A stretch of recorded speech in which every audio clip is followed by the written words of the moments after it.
नमस्कार दोस्तों, फंडामेंटल में हमने काफ़ी कुछ सीख लिया है।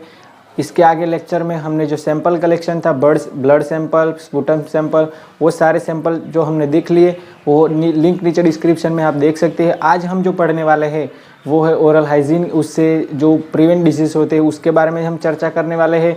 और जो स्पंथ बात है उसका जो टेम्परेचर है वो कितना होना चाहिए वो देखेंगे। और जो डेक्यूबिटिस अल्सर है उसके बारे में थोड़ा चर्चा करेंगे। ठीक है, तो देखते रहिए फंडामेंटल। तो दोस्तों, हमने यहाँ तक पढ़ा था, आप देख सकते हैं स्पेसिमेन जो सैंपल कलेक्शन थे सभी वो हमने देख लिए हैं। एक बार देख लेते स्पुटम कलेक्शन, स्टूल स्पेसिमेन और क्या क्या पढ़ा था। ये यूरिन सैंपल का कलेक्शन था, वहाँ तक हमने कुछ देखा था। अब हम आगे जो बढ़ने वाले हैं उस तरफ हम निकल पड़ते हैं। चलो, वजाइनल जो सैंपल था वो देखा, ब्लड सैंपल कलेक्शन देखा, अब ओरल हाइजीन।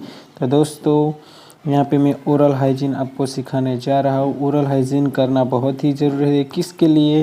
तो प्रिवेंट डिसऑर्डर, कोई भी डिसऑर्डर बचाने के लिए जो मुंह से होता है वो बचाने के लिए मुंह अपना साफ रखना चाहिए। पेशेंट का भी मुंह साफ रखना चाहिए।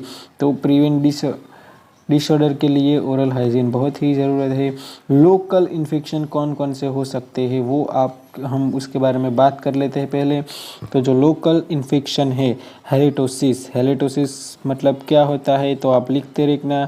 जो ऑफेंसिव ऑर्डर ऑफ ब्रीथ, जब हम सांस लेता है, जब पेशेंट कोई सांस लेता है तब जो मुंह में से बड़ी दुर्गंध लगती है उसे कहते हैं हेलिटोसिस। ठीक है, ये लिख देना। फिर है डेंटल कैरीज, जो दांत होते हैं उनमें जो कैविटीज़ बनती है, कैविटीज फॉर्मेशन होता है टूथ में, उसे कहते हैं एनिमल डिसऑर्डर। जो एनिमल का लेयर होता है वो क्रश टूट जाता है, उसे डेंटल कैरीज कहा जाता है। डेंटल प्लेक तो आपके उसके बारे में तो आपको पता ही है। टीथ के ऊपर जो छारी बढ़ जाती है उसे म्यूसिन, या फिर जो छारी लगती है टीथ के ऊपर, जो छोटे छोटे जो बढ़ जाते हैं उसके वजह से डेंटल प्लेक हो जाता है, उसे डेंटल प्लेक कहा जाता है। फिर है कैल्सियस और टार्टर। जो कैल्सियस है और टार्टर उसे हार्ड होती है ऐसी छारी बच जाती है। येलोइश कलर के टीथ हो जाते हैं कैल्शियम के कारण, फॉस्फेट के कारण, कैल्शियम कार्बोनेट के कारण, उसे कहते हैं हम कैल्सियस और टार्टर। ये कई बार एग्जाम में पूछे जाते हैं ऐसे छोटे छोटे, तो आप देख सकते हो। फिर एक बार रिपीट, हेलिटोसिस मतलब जो मुंह में से गंध आती है ब्रीथ, सांस लेते समय, उसे कहते हैं डेंटल कैरीज। वो कैविटी जो बन जाती है टूथ में वो कहते हैं डेंटल प्लेक। जो दांत के ऊपर जो हमारे जो येलोइश कलर का म्यूसिन का लेयर थोड़ा थोड़ा हो जाता है उसे कहते हैं कैल्शियम और टार्टर। जो हार्ड येलोइश कलर का कैल्शियम फॉस्फेट या कैल्शियम कार्बोनेट का जो लेयर बन जाता है उसे टार्टर कहा जाता है। फिर यहाँ पे देखिए आगे है बॉटल माउथ सिंड्रोम क्या होता है? जो डेंटल कैरीज होती है, किसके वजह से? जो बॉटल होता है, जो बेबी को बॉटल से दूध पिलाया जाता है तब ये होता है। बॉटल से बेबी डेंटल कैरीज, उनके दांतुन बिगड़ जाते हैं। फिर है ये पेरीडेंटल डिसीज, कई बार एग्जाम में पूछा गया है। पायोरिया, देखिए पायोरिया लिख देना। पायोरिया क्या है? तो पेरीडेंटल डिसीज, पस इन सॉकेट ऑफ टीथ, जो टीथ का सॉकेट होता है उसमें पस हो जाता है और उसे कहा जाता है पायोरिया मतलब पस, याद रखना, टीथ में।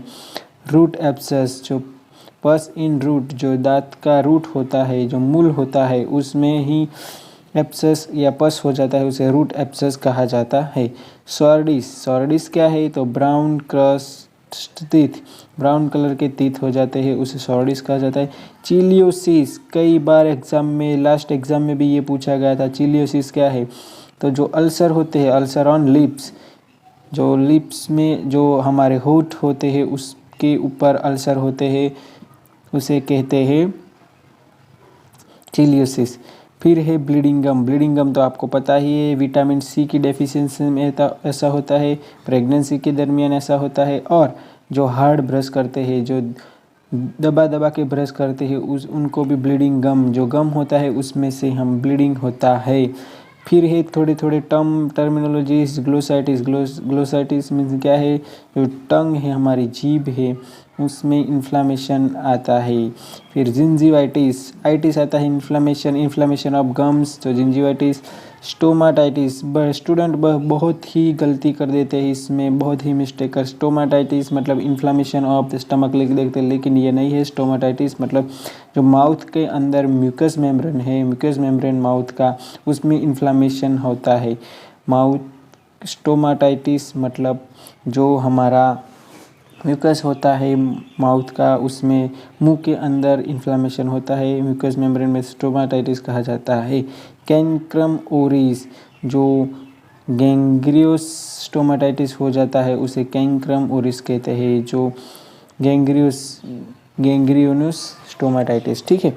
अब जो नेबर इन्फेक्शन है, जो ये ओरल था, ये मुंह में, इसके वजह से जो दांत में होता है, होंठ में होता है, जो गम में होता है, लिप्स में होता है, ये हमने देख लिया है। अब यहाँ नेबर इन्फॉर्मेशन, जो आसपास के जो मुंह के अंदर इन्फेक्शन होते हैं वहाँ के क्या क्या होता है, तो पैरोटाइटिस। पैरोटाइटिस क्या है, तो पैरोटिड ग्लैंड में इन्फेक्शन होना।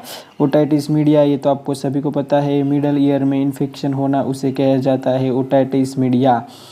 फेरिंजाइटिस, फेरिंग्स में इन्फ्लामेशन। एडिनाइटिस मतलब लिम्फ ग्लैंड या एडिनो ग्लैंड में इन्फेक्शन होना। टॉन्सिलाइटिस, ये तो आपको पता ही है, टॉन्सिल में इन्फेक्शन होना, इन्फ्लामेशन हो जाता है उसकी वजह से। ये सब जो नेबर है, पैरोटाइटिस, पोराइटिस मीडिया मिडल ईयर में, फेरिंग्स में, लिम्फ ग्लैंड, एडिनो ग्लैंड में, टॉन्सिल में, ये सब नेबर जो आसपास के है ग्लैंड, सभी में इन्फेक्शन के कारण इन्फ्लामेशन हो जाता है। तो ये था ओरल हाइजीन। ठीक है। ओरल हाइजीन करने से ये सब हम प्रिवेंट कर सकते, ये सब डिसऑर्डर हम प्रिवेंट कर सकते हैं। अब आता है स्पंज बाथ। जो फर्स्ट ईयर होता है GNM BSc, उसमें स्पंज बाथ का प्रोसीजर भी आता है।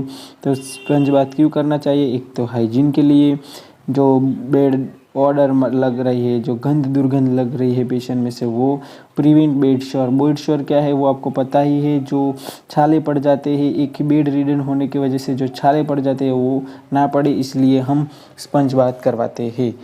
तो टेम्परेचर ऑफ वाटर क्या होना चाहिए स्पंज बाथ में, जो for bed bath sponge bath करते हैं हम, तो 110-115 होना चाहिए फ़ारेनहीट, और सेल्सियस में देखें तो 43.32 46.1 सेल्सियस टेम्परेचर होना चाहिए।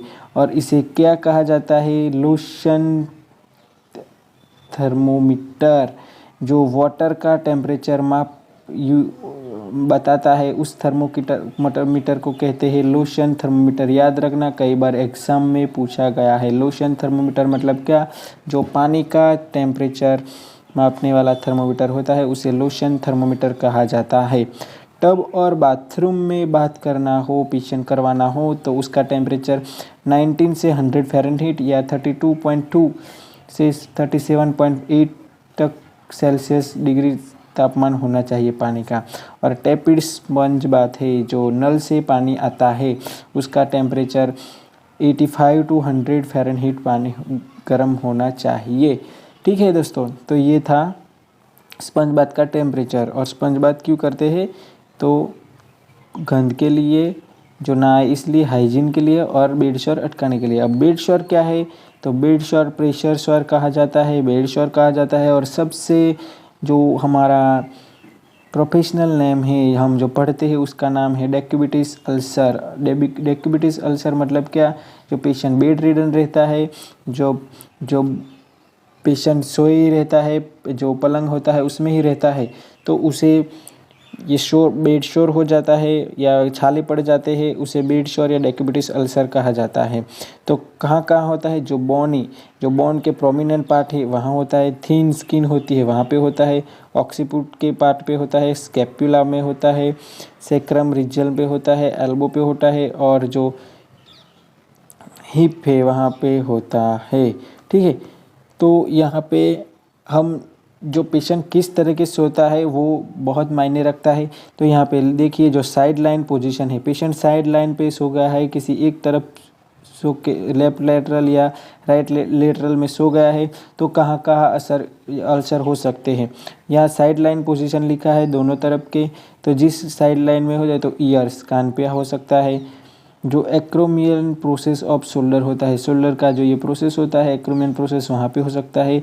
रिब्स में जो साइड की रिब्स होती है वहाँ पे हिप पे आ सकता है। नी पे, लेटरल नी पे आता है। फिर जो जॉइंट है एंकल जॉइंट, जो पैर के एंकल जॉइंट है वहाँ पे हो सकता है। चिक्स, जब ये पेशेंट प्रोन पोजीशन में हो जाता है, प्रोन मतलब उल्टा उल्टा सो जाता है, तब चिक्स पे आता है, शोल्डर पर आता है। ब्रिस्ट इन फीमेल और जेनेटल इन मेल, मेल में जेनेटल और फीमेल में ब्रिस्ट पर अल्सर हो सकते हैं। और नी और टो पे भी हो सकते थे।